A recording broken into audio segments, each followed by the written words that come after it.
Yeah, there's lots of regulatory hurdles in any disease-specific claims.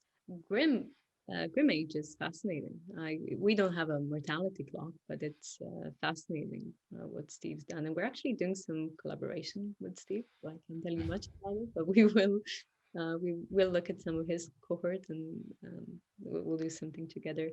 Um, I think it's absolutely, it has like an application or a practice.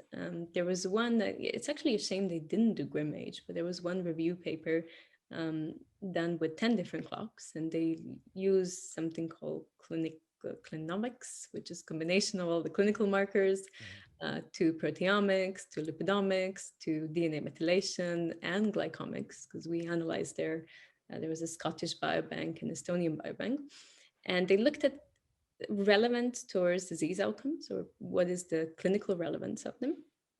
And one thing they managed to prove that we actually haven't done yet, we knew before that certain levels of glycans correlate with cardiovascular and diabetes, but we didn't know how the acceleration of a GlycanAge clock correlates with incidence of future disease, and they actually managed to prove it.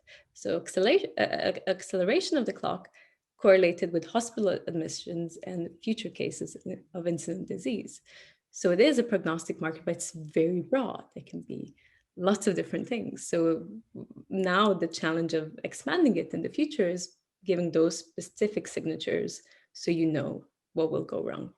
So by acceleration, just so we define it for people, what we're talking about here is, let's say my chronological age is 35, my glycan age is 35. It's not, and we'll get into that in a second, but let's say a year down the line, if my chronological age is 36 and then my glycan age would be something like 38, that's what we mean by acceleration, right? It's not just like the one for one trading off of, right?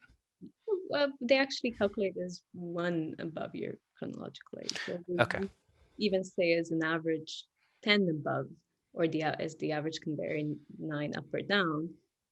We say that if it's a little bit above, you're still in the average range, or most people fit into the average range.